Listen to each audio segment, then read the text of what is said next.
கோடை வெப்பத்துல இருந்து பாதுகாக்க செய்ய வேண்டியது செய்யக்கூடாததும் பார்க்கலாம். முதலில் செய்ய வேண்டியவை: உங்களுக்கு தாகம் இல்லாவிட்டாலும் முடிஞ்ச வரை போதுமான அளவு தண்ணீர் கட்டாயமா குடிக்கணும். ORS மற்றும் எலுமிச்சை தண்ணீர், இளநீர், மோர், பழச்சாறுகள்னு வீட்டுல தயாரிக்கப்பட்ட பானங்களை கொஞ்சம் உப்பு சேர்த்து குடிக்கலாம். முலாம்பழம், கஸ்தூரி முலாம்பழம், ஆரஞ்சு, திராட்சை, அன்னாச்சி, வெள்ளரி, நீர்ச்சத்து நிறைஞ்ச பச்சை காய்கறிகளை எடுத்துக்கலாம். வெயில் சமயத்துல பருத்தி ஆடைகளை அணிவது நல்லது. குடை, தொப்பி, துண்டு வைத்து தலையை மறைத்துக் கொள்வது நல்லது. நல்ல காற்றோட்டம் மற்றும் குளிர்ந்த இடங்கள்ல இருக்கிறது நல்லது. என்னெல்லாம் செய்யக்கூடாதுன்னு பார்க்கலாம்.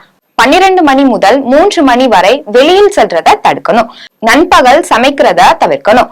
ஆல்கஹால், டீ, காஃபி, குளிர்பானங்களை பருகிறத நிறுத்தணும். புரதச்சத்து நிறைஞ்ச உணவை தவிர்க்கணும். பழைய உணவுகளை எடுத்துக்கொள்ள வேண்டாம். வாகனங்கள்ல ரொம்ப நேரம் உட்காரக்கூடாது. வெயில் தாக்கத்தால நிறைய பேர் இறந்துட்டு வராங்க. ரொம்பவே கவனமா வெயில்ல இருந்து உங்களை பாதுகாத்துக்கோங்க.